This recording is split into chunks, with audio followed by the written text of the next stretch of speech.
नमस्ते नमस्ते नमस्ते। होप सो आप सब होंगे अच्छे। हम लोग आ गए हैं केमिस्ट्री का पेपर डिस्कशन लेने। आप पेपर देख के आ गए होंगे। मैं आशा करता हूँ कि सबका पेपर अच्छा गया होगा। केमिस्ट्री का खैर अच्छा ही जाता है सबका। फिजिक्स टफ जाता है, मैथ्स टफ जाता है, तो केमिस्ट्री देखा जाए बच्चों का आसान ही जाता है। केमिस्ट्री सब्जेक्ट इजी जाता है। तो देखते हैं इस बार पेपर कैसा बना, तो उस पर डिस्कशन करेंगे। मैं अपना ओपिनियन रखूंगा कि कैसा मुझे लगा पेपर। ठीक है, और यहाँ पे मैं एमसीक्यूज के आंसर्स लिख के रखूंगा, उसको साइड कर दे। ठीक है, इसकी नॉलेज आई होगी। अब यहाँ पे एमसीक्यूज और वन सेंटेंस के आंसर लिख के रखो, पर लेकिन आंसर ही नहीं डिस्कस करेंगे। पेपर कैसा आया उस पर भी डिस्कशन करेंगे। थोड़ा सा फास्ट रखेंगे क्योंकि अभी 2 दिन के बाद ही मैथ्स वाले बच्चों का मैथ्स का पेपर है और फिर बायो वाले बच्चों को तो अच्छा खासा गैप है। ठीक है, तो यहाँ पे सेक्शन ए पे देखते हैं। पहले एमसीक्यू से आया अपने को इलेक्ट्रोकेमिस्ट्री पे H2O2 फ्यूल में कौन सा H2O2 फ्यूल बहुत इंपॉर्टेंट टॉपिक था, और इस पे कौन सा इलेक्ट्रोलाइट यूज होता है। तो इस पे यूज होता है एक्वस KOH, यानी ऑप्शन बी में पहले से लिख के रखा, क्योंकि लास्ट टाइम मैं फिजिक्स का एकदम जोर पे खुद सॉल्व करने पे थोड़ा लेंथी चली जाती है वीडियो। तो वीडियो को एकदम कंसाइज रखेंगे, सिर्फ डिस्कशन करेंगे, सारे आंसर डिस्कस नहीं करेंगे, सारे आंसर का सोल्यूशन नहीं देखेंगे, सिर्फ ऑब्जेक्टिव्स का सोल्यूशन देखेंगे और बाकी सारे आंसर्स को देखेंगे कि हाँ भाई कैसा था, PYQ बेस्ड था कि नहीं था। वो सारी ओपिनियन मैं रखूंगा। आप लोग अपना ओपिनियन कमेंट में बता सकते हो और अगले पेपर की तैयारी कर सकते हो। ठीक है, तो पहला अपना भाई कॉमन क्वेश्चन H2O2 फ्यूल बहुत इंपॉर्टेंट। मैं बोलता मतलब इसे ऑफलाइन पढ़ाता हूँ, बच्चों को बोलता भी हूँ कि सारे सेल्स नहीं करके जाओगे तो भी चलेगा, बट अगर आप लोग H2O2 फ्यूल हो गया या C हो गया, ये सारे को आपको करके जाना होता है। ठीक है, H2O2 फ्यूल इंपॉर्टेंट सेल में था क्योंकि उधर पे ग्रीन एनर्जी में आ जाता है, वो इलेक्ट्रोकेमिस्ट्री का पार्ट है। ठीक है, नहीं तो तुम ग्रीन एनर्जी में चले जाओगे। इलेक्ट्रोकेमिस्ट्री का इंपॉर्टेंट टाइप ऑफ सेल है।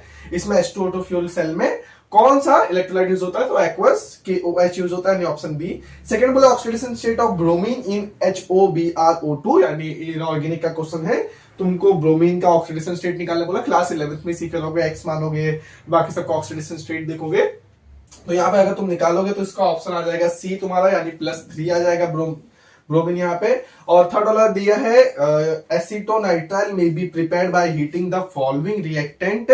तो कौन से रिएक्टेंट को इधर पे प्रिपेयर करके करेंगे भाई, ये बी किसका है, एसीटोनाइट्राइल ऑर्गेनिक का है। मैं एक्चुअली फिजिकल केमिस्ट्री ज्यादा पढ़ाता हूँ। देखो ब्लर तो नहीं हुआ है, नहीं ब्लर नहीं है, तो मैं फिजिकल केमिस्ट्री ज्यादा पढ़ाता हूँ, तो इनऑर्गेनिक ऑर्गेनिक को थोड़ा सा कम नॉलेज है। पर यहाँ पे अगर मैं इसका आंसर जो कि अभी मैं निकाल के रखा हूँ, सी है मिथाइल क्लोराइड और अल्कोहलिक KCN के साथ एसीटोनाइट्राइल को इन दोनों को रिएक्ट करेंगे, मिथाइल क्लोराइड और अल्कोहलिक KCN को, तो एसीटोनाइट्राइल प्रिपेयर हो जाएगा। तो option C is the correct option. ठीक है, option C is the correct option.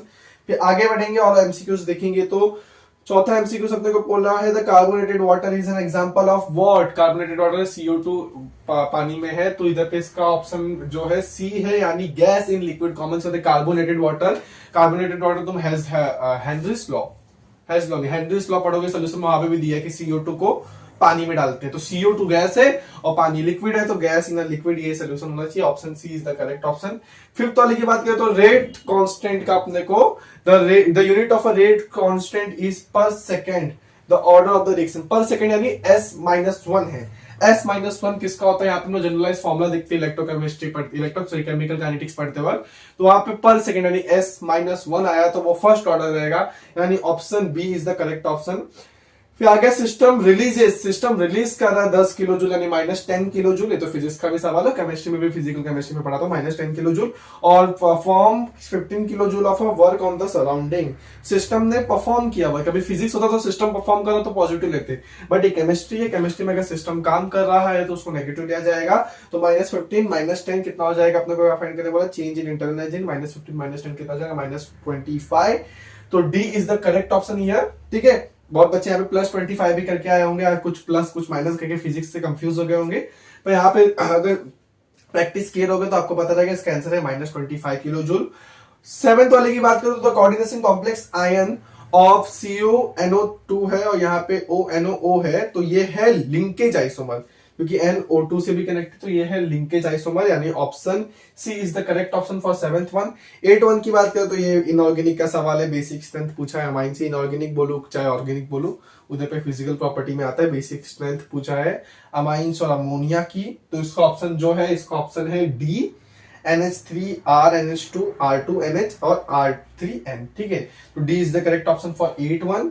और आगे चल के 9th वन की बात कर ले हम लोग, तो 9th वन पूछा among the following 3D series having, वे भी फिर इनऑर्गेनिक का सवाल, having highest value of first ionisation enthalpy, तो Zn is the correct answer, option A. और लास्ट वाले की बात करें वही आयनिक इक्विलिब्रियम का बहुत फेमस क्वेश्चन पीओएच बोला है 00.1 यानी 10⁻²। अपने को एच का कॉन्सेंट्रेशन देके रखा है तो पीएच निकालेंगे तो -2 आगे के प्लस हो जाएगा, तो 2 पीएच देके रखा है तो पीएच कितना हो जाएगा 12 हो जाएगा, यानी D is the correct option. ठीक है, डी है, D is the correct option. तो एमसीक्यू आपने मिला ले रहेंगे, देखो 10 में से कितना एमसीक्यू सही आया कमेंट में करके बताओ थोड़ा सा। बायो वाले बच्चे ये सब कमेंट वगैरह कर सकते हैं, मैथ्स वालों के पास तो टाइम नहीं रहेगा, मैं बहुत फास्ट करने को सोच रहा हूँ, इसके लिए मैं पहले से आंसर लिख के रखा। क्वेश्चन नंबर 2 की बात करें तो बोला है प्रोडक्ट का नाम बताओ जब सेलेनियम मैग्नीशियम के साथ मिलेगा तो मैग्नीशियम सेलेनाइड बनाएगा, MgSc बनाएगा। और इधर बोला है सेकंड वाले में SI unit of cell constant, cell constant आपको पता होगा लेंथ पर एरिया होता है, तो लेंथ का मीटर होता है, इसका मीटर स्क्वायर होता है, ये कट जाएगा तो क्या हो जाएगा 1 पर मीटर। ठीक है, पर मीटर होगा या तो इसको ऊपर ले लोगे तो मीटर इनवर्स हो जाएगा, तो metre inverse is the SI unit of a cell constant. Write the name of radioactive element in lanthanide, ये तो बहुत पीवाईक्यू बेस्ड क्वेश्चन है कि रेडियोएक्टिव एलिमेंट जो लैंथेनाइड सीरीज में वो प्रोमिथियम होता है। फिर write the complete the following reaction, organic का कोई तो रिएक्शन दिया है तो उस रिएक्शन का रिजल्ट जो आएगा साइक्लोहेक्सेनॉल आएगा। साइक्लोहेक्सेनॉल कैसे बनाते हैं, साइक्लोहेक्सेनॉल ऐसे बनाते हैं। ठीक है, साइक्लोहेक्सेनॉल, ओके इधर पे OH भी रहेगा, cyclohexanol. Write the IUPAC name, इसका आईयूपीएसी नेम रहेगा 2 हाइड्रोक्सी बेंजल्डिहाइड। ठीक है, स्पिरिट वाले का। Copper has FCC structure with edge length 495, what is the radius, radius वाला फॉर्मूला यहाँ पे एज लेंथ देके रखा है। कुछ इधर पे एफसीसी बोला है तो एफसीसी का फॉर्मूला मुझे ध्यान में नहीं आ रहा है, कुछ R इक्वल टू कुछ √2 समथिंग ऐसा था, तो इसका तुम निकालोगे आंसर सॉल्व करके तो आ जाएगा तुम्हारा 175 पिकोमीटर। कितना आ जाएगा तुम्हारा 175 पिकोमीटर। और इसका बोला है chemical name of Teflon, chemical name of Teflon में यहाँ पे ये प्रोमिथियम, ये सब ग्रीन केमिस्ट्री इनऑर्गेनिक के हैं, मतलब इधर पे अप्लाइड केमिस्ट्री के प्रोमिथियम वाला भी और ये वाला भी, और लेकिन ये टेफ्लॉन का अपना साइंटिफिक नेम बहुत पूछता है केमिकल नेम। ठीक है, तो polytetrafluoroethylene is the chemical name of Teflon. फिर लास्ट क्वेश्चन 8वां वाला, write the name of an nanoparticle which act as a highly effective bacteria disinfect, पानी साफ करने में कौन सा बैक्टीरिया काम आता है, कौन सा नैनो पार्टिकल काम आता है, तो Ag यानी सिल्वर का नैनो पार्टिकल काम आता है। तो ये बात हो गई अपना किसकी, ऑब्जेक्टिव्स की बात हो गई है। अब अगर हम आगे बढ़े सेक्शन बी में थोड़ा नजर मार ले तो पहला क्वेश्चन आइसोमॉर्फिज्म यूनिट सेल, ये डेफिनेशन बहुत कॉमन है, पीवाईक्यू में पूछता है। फिर सेकंड वाला भी एटॉमिक रेडिया इलेक्ट्रोनेगेटिविटी में अपने को क्या बताना है, ग्रुप 70 का ट्रेंड बताना है, ट्रेंड भी पूछता है। फिर होमोलेप्टिक हाइड्रोलेप्टिक कॉम्प्लेक्सेस पूछा है, कोऑर्डिनेशन का बहुत एक्सपेक्टेड और पीवाईक्यू बेस्ड क्वेश्चन है। फिर उसके बाद यहाँ पे ब्रोमीन वाटर ऑन ग्लूकोज, ये बायोमोलिक्यूल का साथ है। इनएंशियोमर का डेफिनेशन भी बहुत कॉमन है, ठीक है, बहुत पूछता है। एग्जांपल बताना है अपने को, dimensional nano structure of a size less than 100 nanometre, ये भी बहुत एग्जांपल्स नैनो पार्टिकल्स के पूछते हैं। Hydrolysis reaction of ethyl methyl ether, ethyl methyl ether, ये भी सुना लगे, मैं ऑर्गेनिक इतना पढ़ाता नहीं हूँ और सुना लगा। फिर उसका सोल्यूशन पे ऑस्मोटिक प्रेशर निकालने के लिए तुमको आ गया है न्यूमेरिकल, इधर पे अपने को ऑस्मोटिक प्रेशर कैलकुलेट करना है। और सुक्रोज का इधर पे वॉल्यूम वगैरह दिया है, मोलार मास भी दिया है, तुमको अच्छे से फॉर्मूला लगा के सॉल्व करना था। ऑस्मोटिक प्रेशर एक न्यूमेरिकल सॉल्यूशन पे फिक्स रहता है। Isochoric property, adiabatic process, isochoric process, adiabatic process, thermodynamic में प्रोसेस ही तो है 6-7 प्रोसेस, उस पर सवाल पूछता है। फिर दो सिमिलर डिफरेंस और सिमिलरिटी लैंथेनाइड एक्टिनोइड का, तुम अगर वो चैप्टर भी नहीं किया रहोगे लैंथेनाइड और एक्टिनोइड सीरीज का, तुमने सिर्फ डिस्टिंग्विश और सिमिलरिटी कर लिया रहेगा तो वही वो चैप्टर के लिए मोर देन इनफ होता। वहीं पे तुम्हारा प्रोमिथियम भी मिल गया होगा तो वो बहुत इनफ होता। बच्चे लोग मुझे बोले थे इनऑर्गेनिक का बढ़ा देने को, पर लेकिन एक दिन का गैप था और मैं मेनली फिजिक्स पे फोकस करता तो टाइम नहीं जमा मुझे, मेरे को जो टाइम था मेरा स्लॉट था वो फिक्स नहीं हुआ, तो मेरे को लगा कि बच्चे लोग अभी मैं ढाई घंटे में कुछ बेकार बनाने से अच्छा उन लोग कहीं और भी बहुत सारे यूट्यूब पे बहुत अच्छे अच्छे टीचर्स हैं तो वहां से उन लोग कर ले। और मैं इतने पर्टिकुलर टाइम पे कुछ अच्छा दे भी नहीं पाता, इंपॉर्टेंस दे पाता, पर मेरे को ये इंपॉर्टेंस वाला पैटर्न अच्छा नहीं लगता। मैंने स्ट्रेटेजी वाले वीडियो बता दिया कैसे पैटर्न में पढ़ना है, आप लोग पढ़े होंगे, जो लोग अच्छे से पढ़े होंगे उनका पेपर भी अच्छे से गया होगा। देखो पेपर हार्ड और टफ नहीं होता है, बच्चा हार्ड और आसान नहीं होता, बच्चा जैसे पढ़ के जाए उसी सबसे पेपर होता है, ठीक है। तो ये लैंथेनाइड ये तो बहुत एक्सपेक्टेड क्वेश्चन था, कुछ भी ऐसा शॉकिंग वाला क्वेश्चन मुझे फिजिकल केमिस्ट्री में पढ़ा था उसमें नहीं दिख रहा है। फिर इधर पे फिर ऑर्गेनिक का आ गया, क्लोरोबेंजीन के साथ इन लोग को रिएक्ट करेंगे तो क्या मिलेगा, ठीक है। फिर कनिजारो रिएक्शन बहुत सुना हूं, मैं जब पढ़ता था कनिजारो नेम रिएक्शन तो आता ही है। फिर इधर पे अपना फर्स्ट ऑर्डर इधर पे दिया रेट लॉ इलेक्ट्रो अपना केमिकल काइनेटिक्स का। फिर रिएक्शन इंटरमीडिएट, ये बहुत ये जो केमिकल काइनेटिक्स के वाला क्वेश्चन आया ना, स्लो रिएक्शन फास्ट रिएक्शन दिए, इंटरमीडिएट फाइंड करना, देखो जो कट जाता है वो इंटरमीडिएट होता है। फिर रेट लॉ, ये बहुत पीवाईक्यू में तो बहुत बार पूछा, मेरे को लगता है हर ही साल पूछता है ये। फिर स्टैंडर्ड इलेक्ट्रोड पोटेंशियल इलेक्ट्रोकेमिस्ट्री का सवाल है, calculate its potential in volt, अपने को इसका स्टैंडर्ड इलेक्ट्रोड पोटेंशियल कैलकुलेट करना है, ई नॉट सेल वाला फॉर्मूला लगेगा यहाँ पे, तुम निकाल लोगे, स्टैंडर्ड बोला है, ठीक है। फिर सेक्शन सी में पहला वाला जो डेरिवेशन है बहुत कॉमन है, मोलार मास का कोई ना कोई कॉलिगेटिव प्रॉपर्टी के साथ पूछ लेता है, इस बार रिलेटिव लोअरिंग वेपर प्रेशर के साथ पूछा है derivation. Second law of thermodynamic जो कि पूछता है। फिर उसका कन्वर्ट एसिटानाइड, ये कुछ ऑर्गेनिक का सवाल है। Amphiprotic nature of water ionic equilibrium का सवाल। फिर इथेनॉल को सोडियम डाइऑक्साइड सोडियम एथॉक्साइड में कन्वर्ट करना है, ये ऑर्गेनिक के क्वेश्चन हैं जो कि देखे हुए लग रहे हैं फिजिकल। पेप्टाइड लिंकेज बहुत बार पीवाईक्यू में पूछा है, अगर आप अप्लाइड केमिस्ट्री कर रहे हो वहां पे बायोमोलिक्यूल्स तो पेप्टाइड लिंकेज पूछता है। General characteristics inter halogen compound, अगर ये भी मतलब सुना पीवाईक्यू बेस्ड टॉपिक है, पर लेकिन आप अगर ऑर्गेनिक और फिजिकल करके गिरोगे तो पहला क्वेश्चन, दूसरा क्वेश्चन, तीसरा क्वेश्चन करके आप चौथे क्वेश्चन की ओर जा सकते हैं, जिसमें इलेक्ट्रॉनिक कॉन्फिगरेशन ऑफ क्रोमियम पूछा, ये भी इनऑर्गेनिक का सवाल है। फिर मैग्नेटिक मूवमेंट निकालने बोला, मैग्नेटिक मूवमेंट कोई बच्चा कोऑर्डिनेशन कंपाउंड किया तो उसको निकालने आता होगा, spin only formula, spin formula से तुम निकाल सकते हो, मैग्नेटिक मूवमेंट निकालना है, म्यू निकालना होता है। ग्रीन केमिस्ट्री अगर चैप्टर नहीं किया एटलीस्ट डेफिनेशन देख के चले जाते हैं ठीक है। फिर यहाँ पे और क्या क्या पूछा है भैया, right example of coordination metal complexes in biology, biology वही कोऑर्डिनेशन कंपाउंड का एप्लीकेशन है। फिर वर्क डन फाइंड करना है in oxidation, calculate the work done in oxidation of 2 mole thermodynamic का न्यूमेरिकल आ गया है, ठीक है। फिर परसेंटेज एटम अपने को इकोनॉमी फाइंड करना है, ग्रीन केमिस्ट्री का है, अपने को write the formula to measure percentage economy according to green chemistry. फिर उसका इधर पे अपने को बोला है बेंजीन को बेंजल्डिहाइड, वो ऑर्गेनिक का। फिर प्रिपरेशन ऑफ नाइलॉन 6 का प्रिपरेशन पूछता है बहुत बार।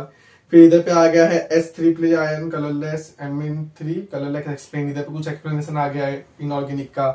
फिर उसके बाद postulates of Werner's theory, coordination compounds Werner's theory का पोस्टुलेट्स पूछता है, कोई कोऑर्डिनेशन ना करे वर्नर्स थियरी तो बहुत एक्सपेक्टेड सवाल है जो पूछता ही है ठीक है। What is the action of ethane, फिर ऑर्गेनिक। फिर टोलेंस रिएजेंट का use, test for Tollens in acetaldehyde.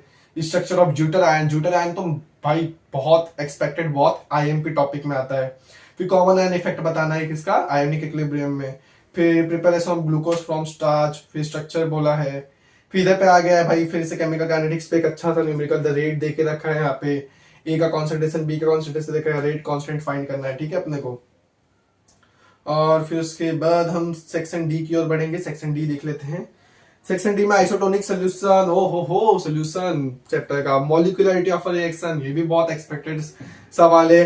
Hedge law बताना है अपने को, ठीक है, hedge law of constant heat summation. फिर स्कॉक्टेड इफेक्ट, अरे बाप रे बाप, पहला वाला question hedge law, molecularity of reaction, isotonic, तीनों एक्सपेक्टेड। अगर तुम फिजिकल केमिस्ट्री कर रहे हो, अगर नहीं भी किया तुमको सॉल्व करने भी नहीं आता, तुम तीनों बता सकते हो। मतलब हेज लॉ पे न्यूमेरिकल नहीं कर सकते, बट टॉपिक बहुत थियरी वाला टॉपिक भी बहुत छोटा है, बहुत सिंपल है, तुम यहाँ पे बटोर सकते थे मार्क्स। स्कॉक्टेड इफेक्ट, फ्रंकल डिफेक्ट पूछता ही है, फेरोमैग्नेटिज्म सॉलिड स्टेट का। फिर name of catalyst use in preparation of HDP.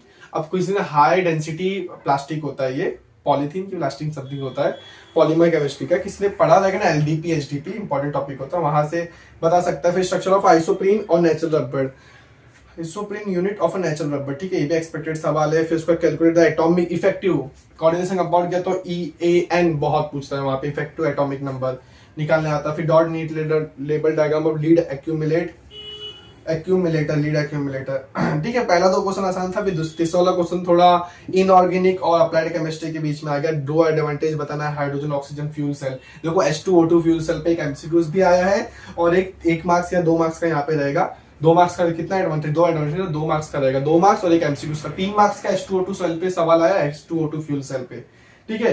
Ethanoic acid को इथेनॉल में कन्वर्ट करना है, मैकेनिज्म बताना है, ये ऑर्गेनिक का पूरा सवाल है। फिर लास्ट सवाल, acetic acid is a 5% ionised in its decimolar solution, calculate its dissociation constant, वो आयोनिक पे सवाल। फिर केमिकल फॉर्मूला बताना है एप्सम सॉल्ट का, ओहो इनऑर्गेनिक का है।